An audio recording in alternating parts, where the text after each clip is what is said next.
We're getting back out here to the job and going up on the guys. About to go check out this progress on this Dead Valley area where we're gonna put a pitch pan in there, you know, a taper cricket. You know, a lot of people got different terminology, a saddle, cricket, pitch pan.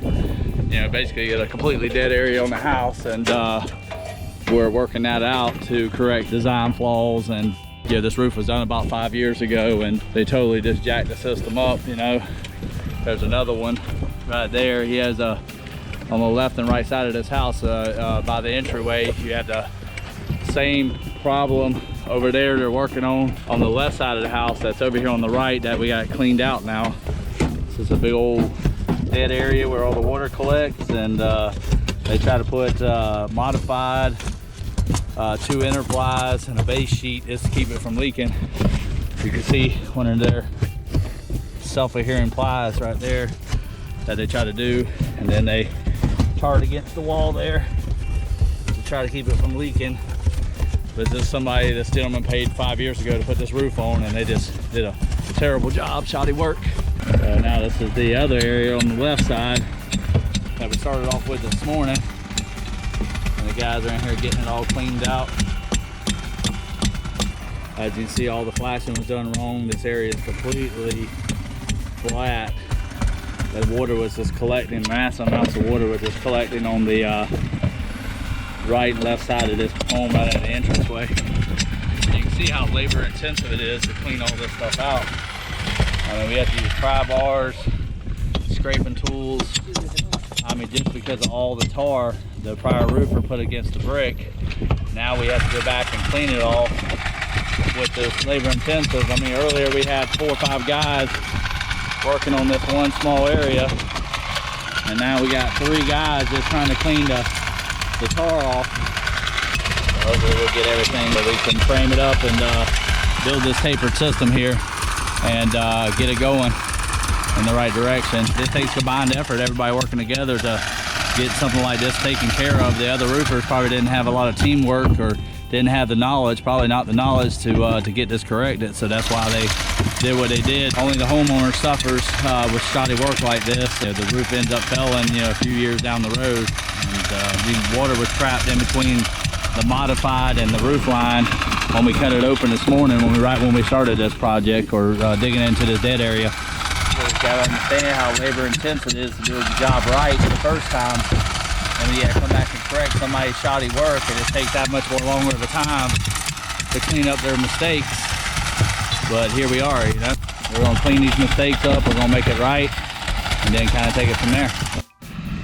So we're back over here at the house that we were working on with the large dead pans, dead valleys, pitch pans, cricket, saddle, whatever you want to call it. Creating positive drainage on a roof is a necessary must if you are a roofing contractor providing quality work.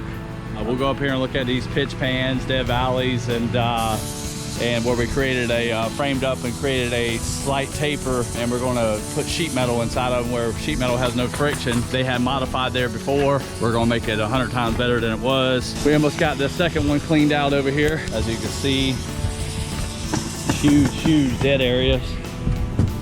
See, when they originally framed the house, they tried to put a small, you know, tapered wedge in there.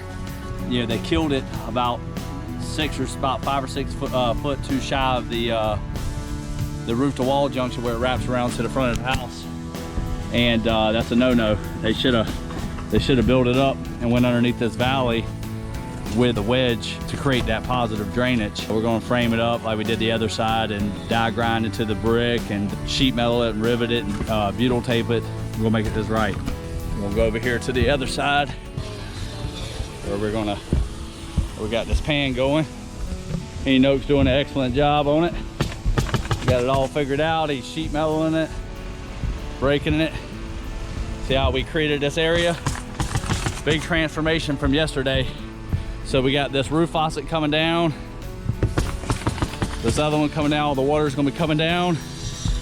And then going into the dead area here that we built up. You can see a big difference. We brought it up from way down there